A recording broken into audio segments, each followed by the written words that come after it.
Howdy, it's tubalcain again, and today yet another road trip, and I'm on my way to Union, Illinois after I pick up my buddy, and we're going to the Illinois Railway Museum, which is America's largest railroad museum.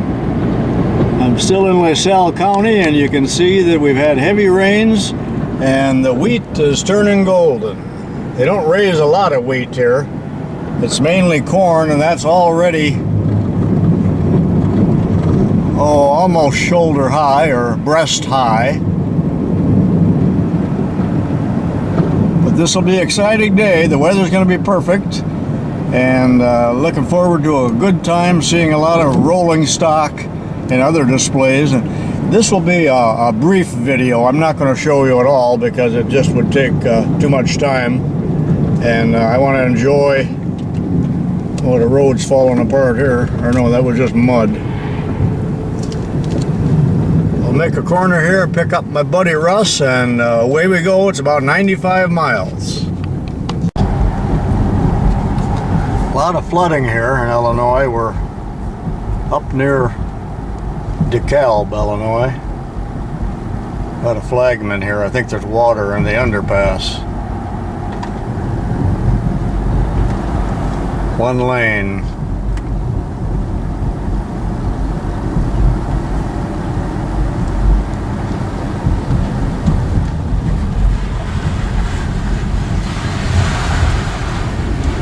There's a pothole there big enough to bury a lawyer that they're filling. Look at the water in these fields.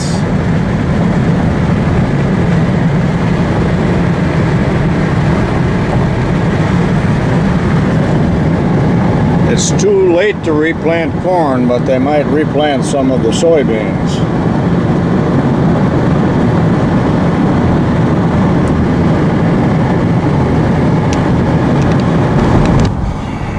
We are now approaching our turnoff.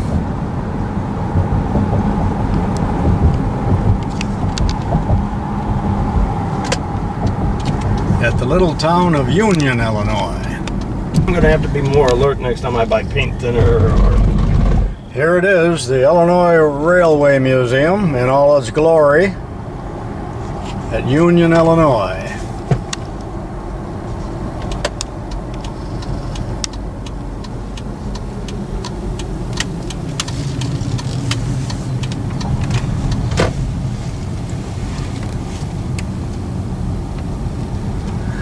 We'll have the place all to ourselves. There's about 25 cars and a couple buses. Usually you don't see buses here.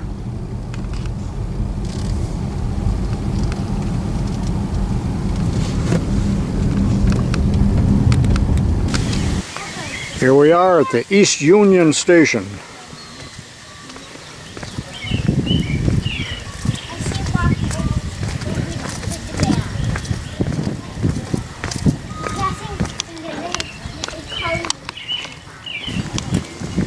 Here are the car barns, and a quick panoramic view of the grounds. And if you live in Illinois and you have never been here, shame on you. You simply must attend this museum. Well, it's going out to the main line. Well, and it's filled with kids. You know, they might be running a special. This is Car Barn 3.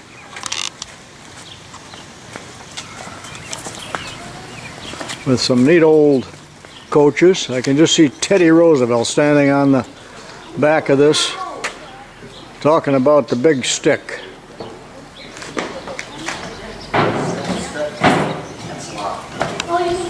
Here's quite a nice display of semaphore signals.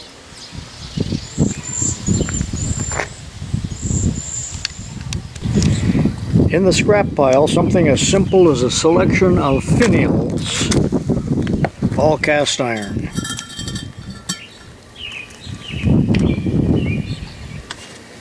Not plastic. It may look like a junkyard, but these are spare parts.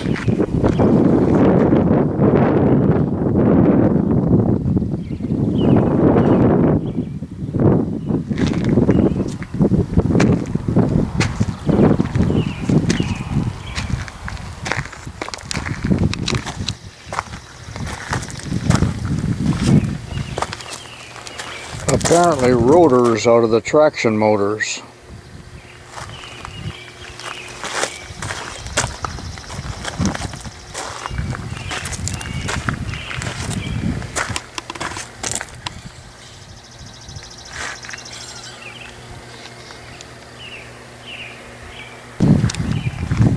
This is where George Westinghouse got his start.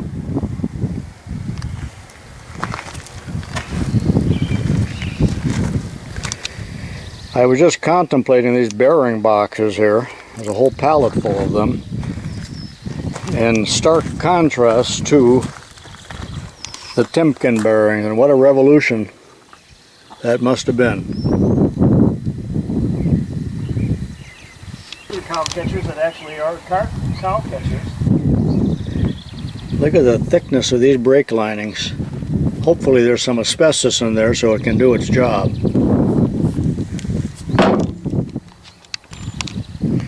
Here's a nice pile of cow catchers.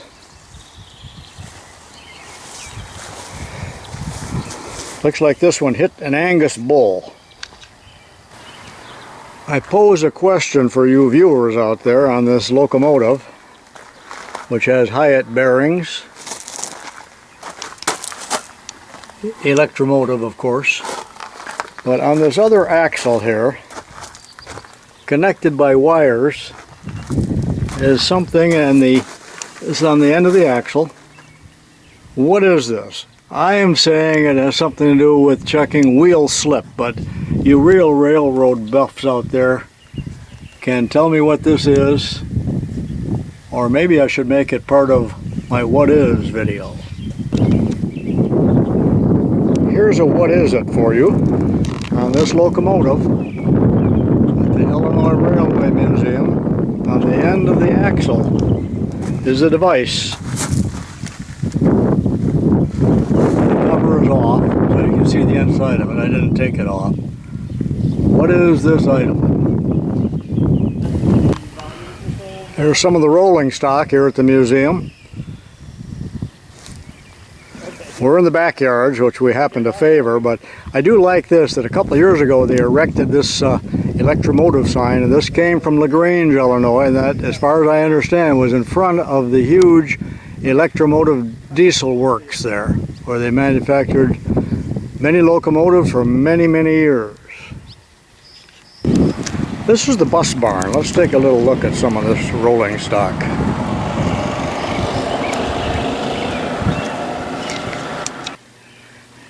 In the bus barn is this little locomotive from the Chicago freight tunnel system that was discovered and dug out. Was buried for many years, and there's some of the cars. Stop this video and read this if you're interested in this, because it is pretty awesome. This was big local news when this was brought to the surface and then put in this museum. Here's an old Chicago trolley bus that used the two-wire system, and my partner in crime here is holding the door open for me so you can look at some of the electromechanical parts here, which are rather intriguing to those with inquiring minds. Little asbestos here at all?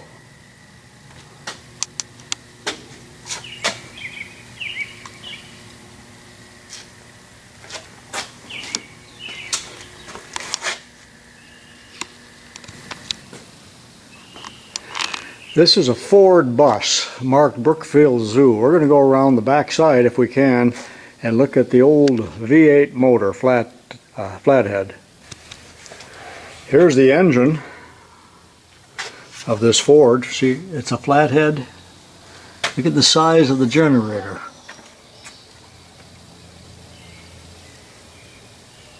Is that the air compressor up there? I think so.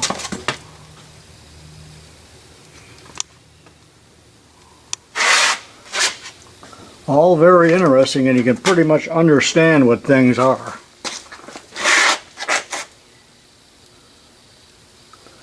Rather sizable battery.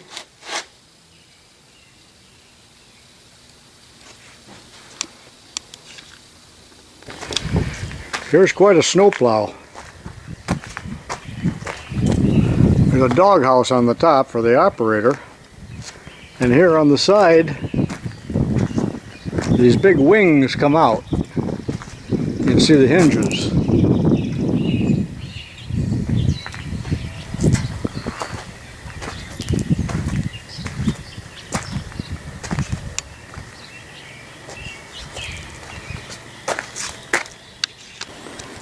Here it is from the other side, built by Russell Snowplow Company in Pennsylvania, and then there's even another plow down here to clear the tracks. In the station itself, here's the ticket booth and the telegraph. And over here, a nice display of whistles.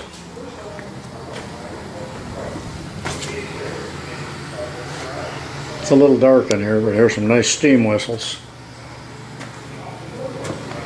4 and 5 chamber.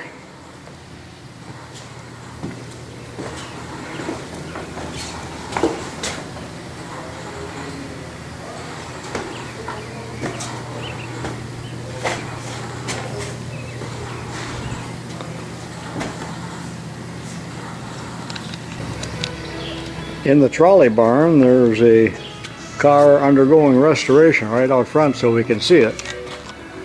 And as my buddy pointed out, it's all quarter sawn oak in the ceiling.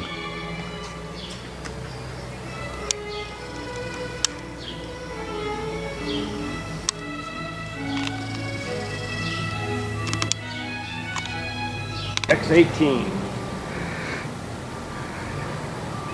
This X18 is a turbine powered locomotive, and you can see down near the end there's the fuel car. I think it used too much fuel and they abandoned the idea. It was a bit of a fiasco.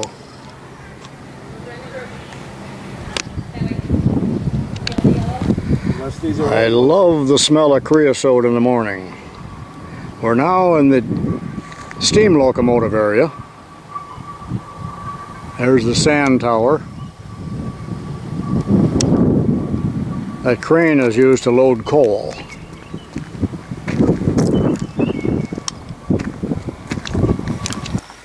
This is one of the operating locomotives that they use on weekends. They don't fire it up every day.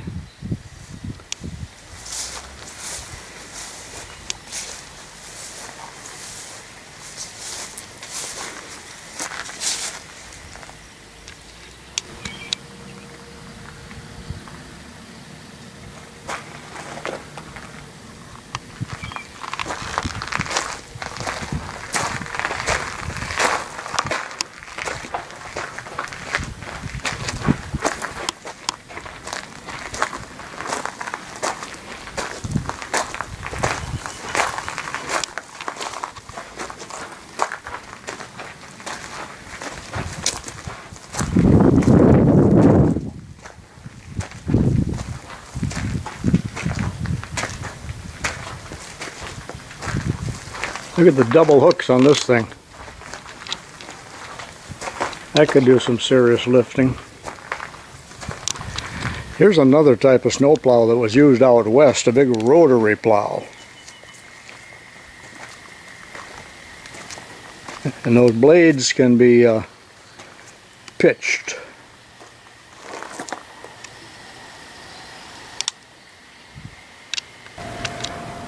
This is one of the longest buildings of all, and it contains locomotives, but it's too dark in there to shoot much film.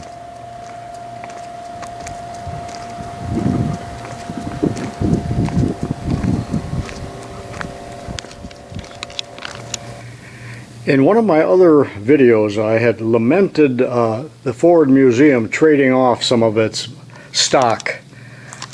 And this was originally in the Henry Ford Museum. It's been here for 20 or 30 years already, but it spent about 50 years at the Henry Ford. And I didn't like to see anything sold off. But it's a beauty.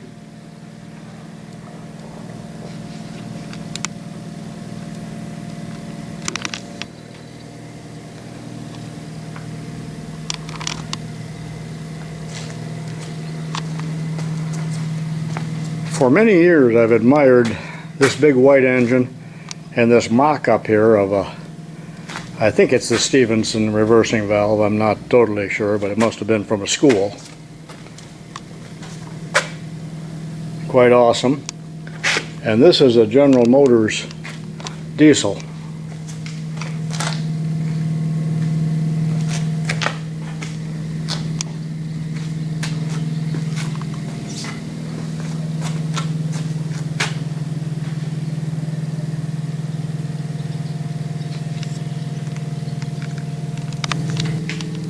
Correction, this engine is actually a Winton.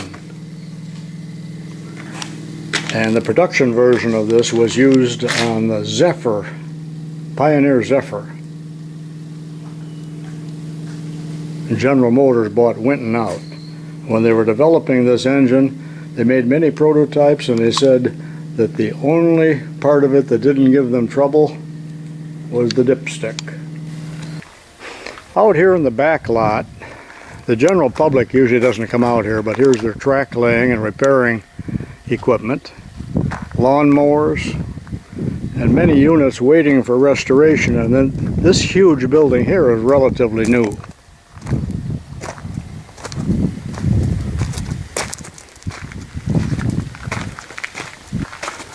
Here's a mower used on the right-of-ways.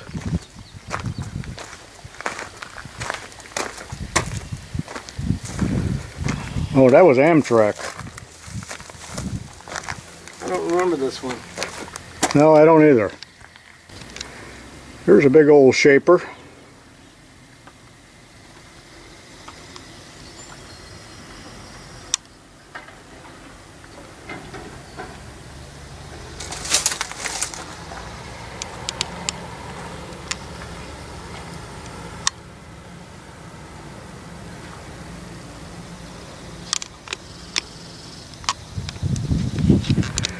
I think this rather archaic machine here is a punch of some kind. But here's the working end.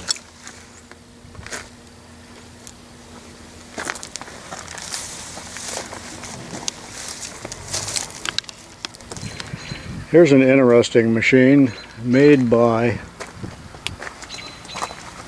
Colburn Machine Tool Company in Pennsylvania.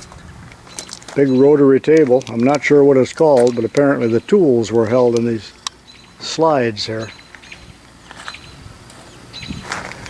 Interesting mechanism here, how this slide could be tilted.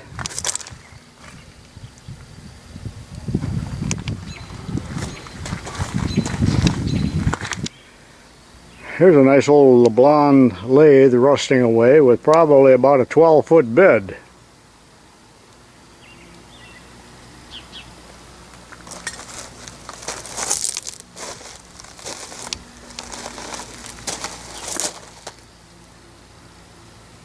In the shadows of this huge old locomotive.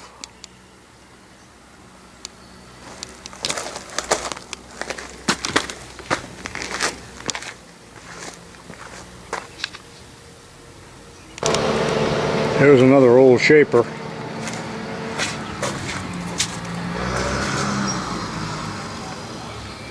Right next to this huge lathe.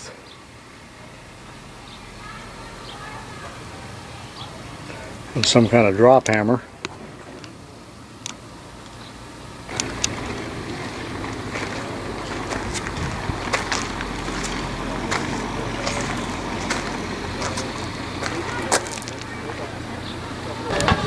Here's the diner that they've been working on for some years. And we're going to go in and have a nice cold drink here.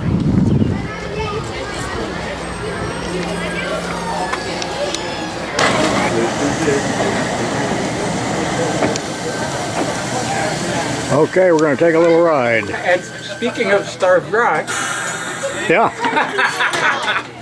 that's got. Oh, okay. So we'll be there on time then. We'll be there on time then.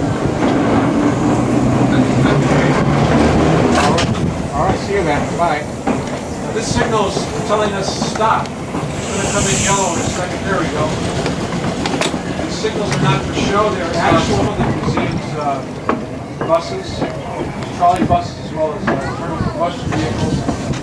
Also of special interest in that mile is a narrow gauge locomotive. You can kind of see it on the left side of the door there. That is from the Chicago Freight Tunnel System. A lot of people are not aware of this system. They weren't aware of it until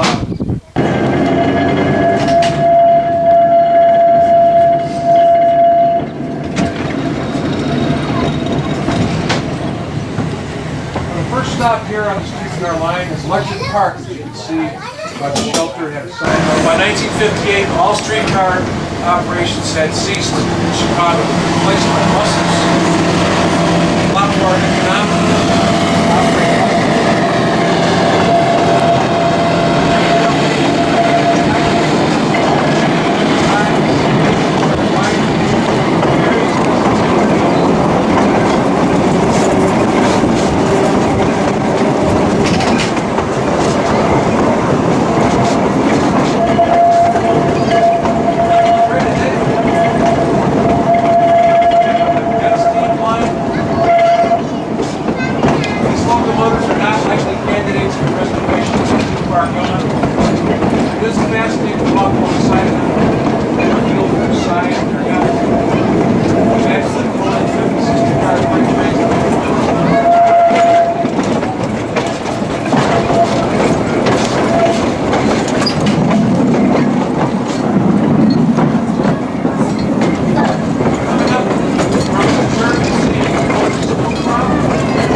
Is the actual 50th Avenue station from the Chicago Rapid Transit System, the Douglas Park.